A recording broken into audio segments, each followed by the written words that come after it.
My ex tried to use my child to win me back, so I took her to court, won custody, and left her to explain it all. I'm a 33-year-old father, and for the past 2 years, my life's rhythm has revolved around one small heartbeat.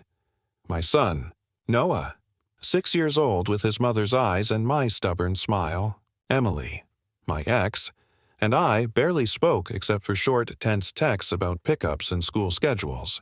Our relationship had ended in pieces, scattered by manipulation and trust broken so many times I stopped counting. Then, one afternoon, she showed up at my doorstep. She looked different, softer, calmer. She smiled in a way that made my chest ache with nostalgia. "I just want to be better co-parents," she said, her voice careful, almost rehearsed. "Noah deserves that." For a moment, I didn't see the woman who lied and twisted truths until I doubted my own memory. I saw the person I once built a family with. And for Noah's sake, I wanted to believe her. So, I agreed. Slowly, hesitantly. We started small. Coffee after school drop-offs, short chats about homework and bedtime routines. She laughed easily, listened more than she used to. Some days, she'd text pictures of Noah playing or write, "He said he misses you when you're not around." It felt normal again. Too normal. But beneath that fragile peace, a familiar unease lingered. The same instinct that once saved me from falling apart whispered that Emily didn't come back just for Noah. She came back for control. Still, I silenced it, because when I watched Noah run to her, arms wide, shouting, "Mommy!" I saw hope flicker where pain used to live. Maybe, just maybe, she had changed. I didn't realize it then, but I wasn't stepping into reconciliation. I was walking straight back into her web, one I thought I'd escaped for good. At first, it was little things, small gestures that seemed innocent, even thoughtful. Emily would drop by unannounced with Noah's favorite snacks, claiming she just happened to be in the area. Or she'd stay after pickup, helping him finish homework while lingering in my kitchen like she belonged there again. "I made spaghetti," she said one evening. "You've been working so much, figured you wouldn't have time to cook." I didn't know how to respond. The smell tugged at memories I thought I'd buried. Family dinners, laughter, the three of us curled on the couch. We ate together that night, not because I wanted to rekindle anything, but because Noah looked so damn happy. Then it started. She called me babe again. At first, I thought I misheard, but then she did it again, this time while brushing Noah's hair back. "Babe, can you grab his pajamas?" Noah looked up, confused. "Are you and Mommy getting back together?" Emily just smiled, kissed the top of his head, and said, "Maybe someday, sweetie." I pulled her aside after bedtime. "Don't do that," I said quietly. "Do what?" She asked, wide-eyed. "Call me that." "Give him false hope," she shrugged. "I'm just being affectionate. It's not a crime." But it was more than that. I could feel it. The slow, calculated unraveling of boundaries. The texts got warmer. Tonight felt like old times. The visits got longer. The space I'd fought to rebuild was shrinking. My sister noticed first. "She's testing you," she warned, "seeing how far she can go before you say no." I wanted to believe Emily just missed our son. I wanted to believe people could change. But deep down, I knew her patterns. This wasn't love. It was strategy. And I was letting her back in, one carefully placed word at a time. It started with a text. A simple video file and a message that read, "He misses you when you're not around."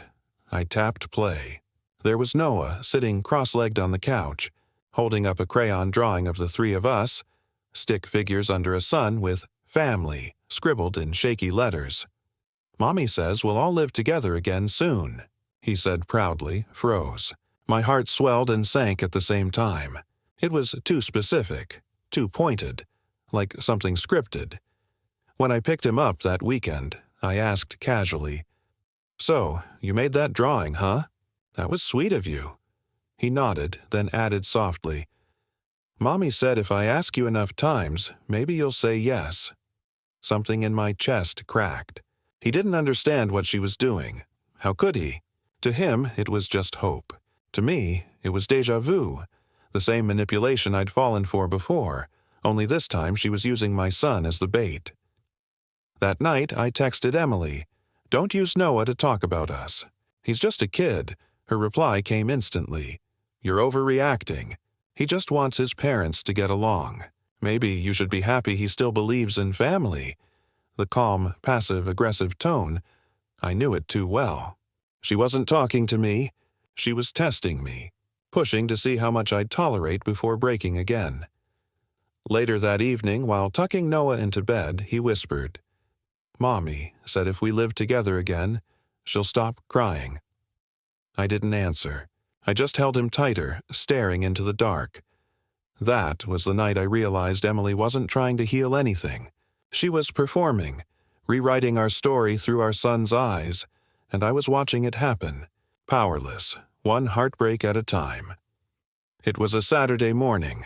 Noah was sitting at the kitchen counter, syrup smeared across his cheeks, happily devouring pancakes. I was sipping my coffee, half listening as he rambled about school and superheroes. Then, mid-bite, he said it, so casually it barely registered at first. "Jason makes better pancakes than you." I blinked. "Who's Jason?" He looked up, smiling. "Mommy's friend. He stayed over last night. We watched a movie, but I fell asleep." My stomach dropped. The room went quiet except for the ticking of the clock and the clink of his fork. Jason, a man I had never met. A man who was now sleeping over at Emily's place, while she was pretending to rebuild a family with me. I didn't explode. I didn't yell. I just waited. And when I dropped Noah off that evening, I asked her, "Who's Jason?" She rolled her eyes, pulling her coat tighter. "He's just a friend." "Is he staying the night when Noah's there?" I asked. She laughed.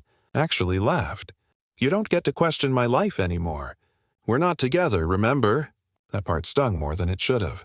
"Then stop acting like we are," I snapped, her face twisted. "I'm trying to make this work for Noah, but you're so insecure it's pathetic." There it was. The shift. The gaslighting. The flipping of blame. I wanted to scream. To remind her that she'd been cooking in my kitchen, calling me babe, planting fantasies in our son's heart. But I knew she'd just spin it. She always did. Later that night, while putting Noah to bed, he looked up at me and whispered, "I told Jason that you're my real dad." He smiled, proud, like it was a secret he wanted to protect. And I just sat there, swallowing the ache in my throat. Because in that moment, I knew this wasn't about co-parenting. Emily wasn't building a bridge. She was erasing the past and drawing her own version of the future.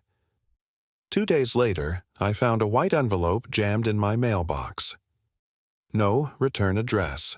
Just my name, printed neatly, professionally. I opened it on the porch, fingers cold and stiff, already sensing something was wrong. Inside was a letter from a law firm, a petition. Emily was filing for sole custody of Noah. My breath left my lungs like I'd been punched. I scanned the lines over and over, barely able to read the words.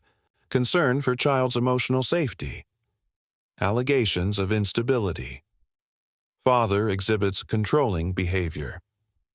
I stood there, frozen. The same woman who had spent the last few months reintegrating herself into our lives, pretending to make peace, had been setting me up.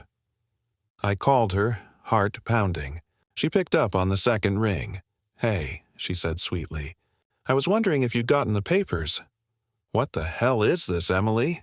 I asked, trying to keep my voice steady. "It's nothing personal," she replied, her tone suddenly professional. "My lawyer just thinks it's best to have things official.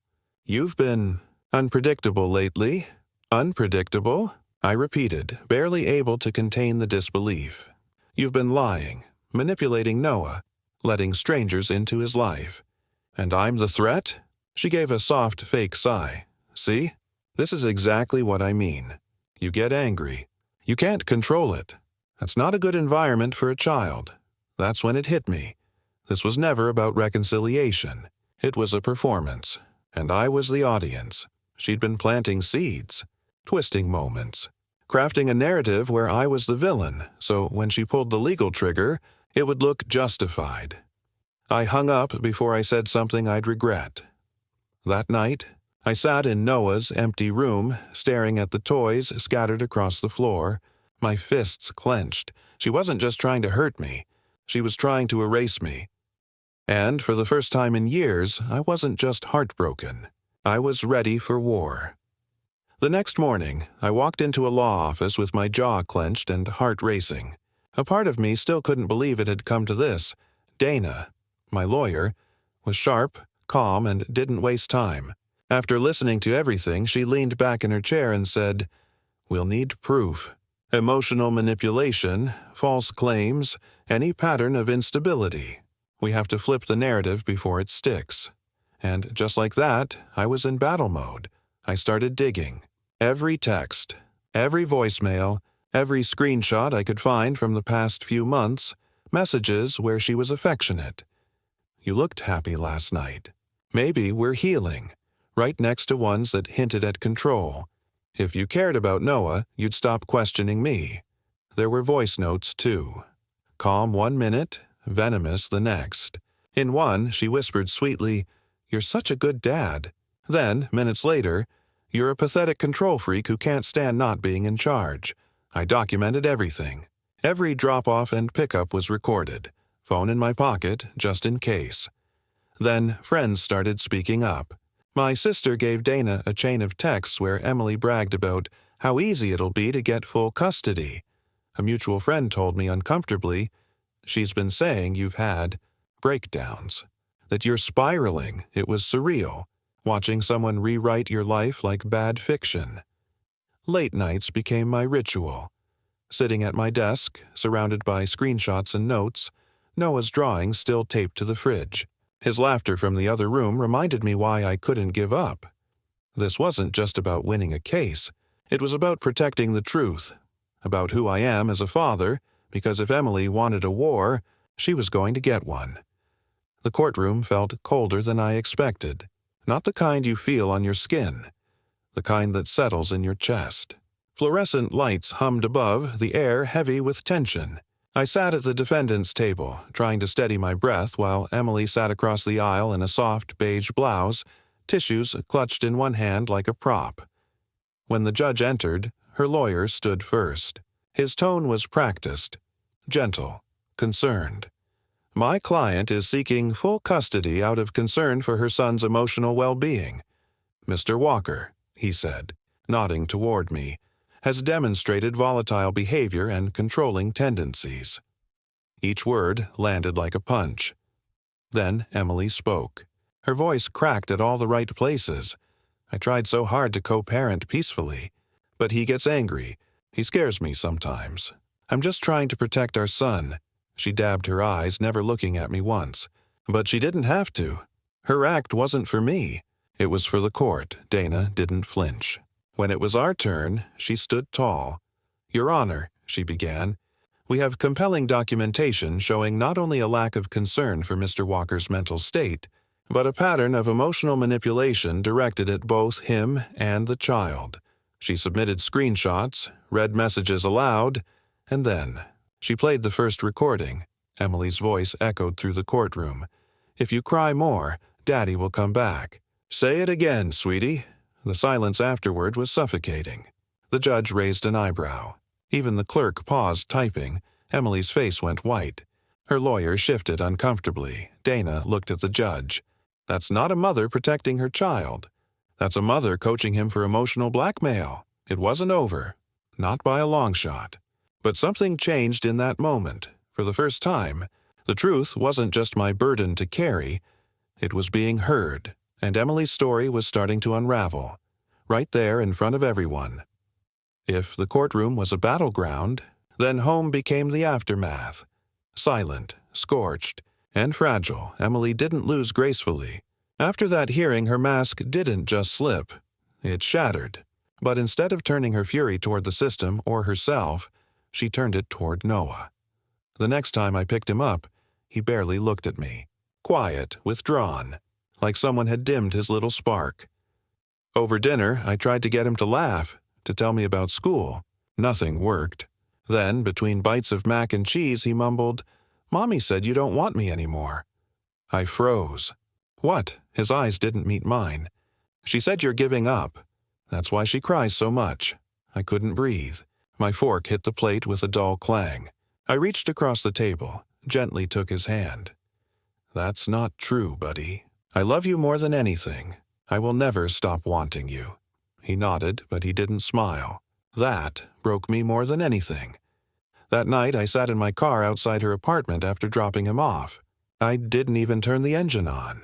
Just sat there, crying, not the quiet kind, the ugly, gut-wrenching kind. Because it hit me. This wasn't just about custody anymore. She was turning my son against me. And no matter how much evidence I had, I couldn't undo those whispered lies tucked into bedtime stories. I stopped sleeping. I lost weight. I snapped at my boss, my sister, even Dana. I was unraveling, and Emily was counting on it. One night, staring at Noah's crayon drawing on the fridge, the one with our stick figure family, I whispered, I don't care if I lose everything. I won't lose him. Because she could take my peace, she could take my name, but she would never take my son's love, not without a fight. It happened by accident, the kind of accident that changes everything. I was going through old phone backups, organizing files for Dana, when I noticed a random audio clip labeled Voice 237.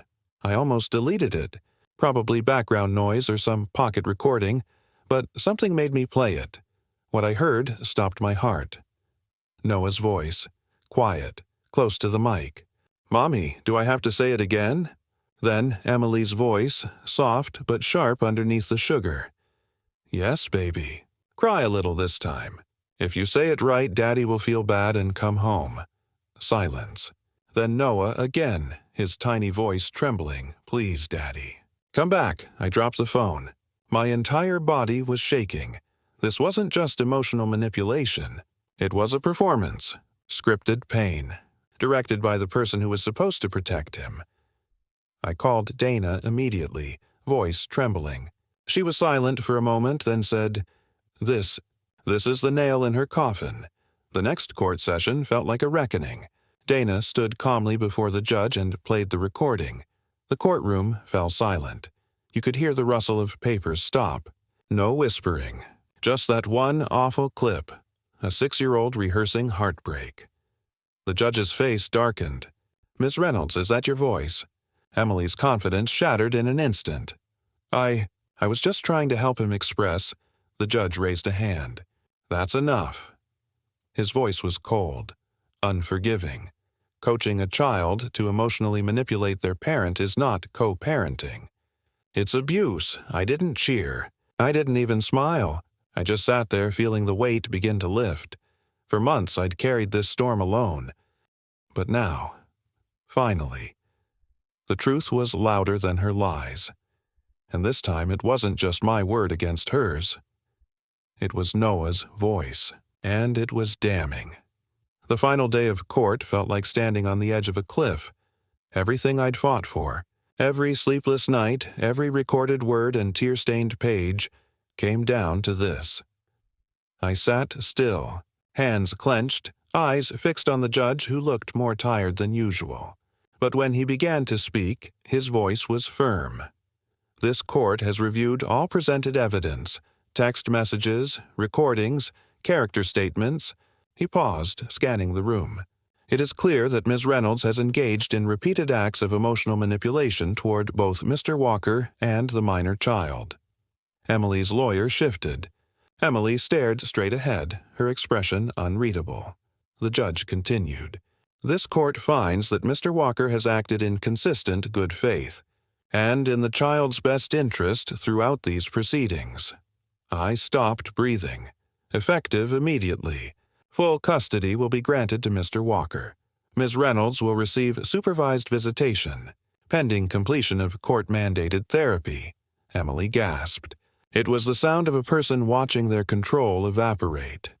No, she whispered, then louder. No, he manipulated you. He's making me look like the bad guy. She stood up, eyes wild. This isn't fair. I just wanted my family back. The judge slammed his gavel once. Miss Reynolds, sit down. This outburst only confirms the emotional volatility already on record. She crumpled back into her seat, shaking. I felt Dana's hand touch my shoulder. It's over, she whispered, but it didn't feel like victory. Not exactly. It felt like relief. Noah was safe. My role as his father, protected. The lies were no longer stronger than the truth. When I stepped outside the courthouse, the sun felt different, like something had been lifted. Emily's voice no longer held weight. The fear she wrapped around me had unraveled, and for the first time in years, I finally felt free. Winning custody wasn't a celebration. It was more like waking up after a long illness. Everything hurts, but you're alive. The house felt different with Noah home full-time. Quieter but peaceful. He slept better, laughed more. He didn't flinch at sudden sounds anymore. Sometimes he'd crawl into my bed at night just to whisper, "You're not going anywhere, right?" And every time I'd say, "Never, I promise." But peace doesn't mean Emily disappeared. It started with voicemails. First one a week, then two. Then every night. They were always the same. Sobbing apologies, pleas for forgiveness. I didn't mean for it to get this far. I just wanted us to be a family again. "You still love me, don't you?" Then, one night she came to my door. She looked broken. Mascara streaked, holding an old photo of the three of us. "Please," she whispered, "I just want to talk." I didn't slam the door. I didn't yell. I just stood there steady. "Emily, you didn't lose me. You lost the right to control me." Her lip trembled. "You think I'm a monster, don't you?" I shook my head. "No. I think you're someone who confuses love with ownership. And that's what nearly destroyed our son." She didn't say another word, just turned and walked into the night. Later, Dana called. Emily had agreed to start therapy as part of the court's conditions. Visitation would remain supervised. I didn't feel vindicated. Just tired. But finally, it was a good kind of tired. Noah started therapy, too. He was drawing again, singing in the shower, laughing without looking over his shoulder. The healing wasn't fast, but it was real. Sometimes I'd catch him humming while stacking Legos, and I'd just watch, memorizing the piece on his face, because for so long, all I wanted was to keep him safe. Now, I finally was. 6 months passed. The chaos faded into memory, but some wounds still echoed in the quiet. Then one day, Dana called. Emily has requested a supervised visit and asked if she could explain everything to Noah. I didn't answer right away. Part of me didn't want to open that door again, but the other part, the father, knew that Noah deserved answers, no matter how messy. So, one Sunday afternoon, we met at the same neutral visitation center. Noah clutched his toy car, legs swinging nervously from the waiting room bench. Then the door opened. And there she was. Emily looked different. Not polished or dramatic, just tired, hair pulled back, no makeup. A woman stripped of the roles she used to play. She knelt slowly in front of Noah. Her voice trembled. "Hi, buddy. I've missed you so much." He stared at her for a moment, reading her the way kids do. Then, carefully, he stepped forward and hugged her. It wasn't long, just a few seconds. But it wasn't angry either. It was honest. I watched from across the room, arms folded, heart heavy. When the visit ended, Emily turned to me, her voice barely above a whisper. I wanted to explain. I thought if I could just make you love me again, everything would fix itself. I nodded. Not out of agreement, but understanding. You can't fix broken things by breaking them more, Emily. She swallowed hard. "Is he happy?" I looked at Noah, now laughing with the staff over a puzzle. "Yeah," I said quietly. "He's happy." Her eyes filled with tears, but she didn't say anything else. She just turned and left. On the drive home, Noah sat in the back seat, watching the trees blur past. Then he looked up and said, "Dad, Mommy said you make me safe." That one sentence broke me, not in pain, but in peace. Because after everything, the lies, the court, the manipulation, I hadn't just won a case. I'd won back his trust. not in court, but in his heart.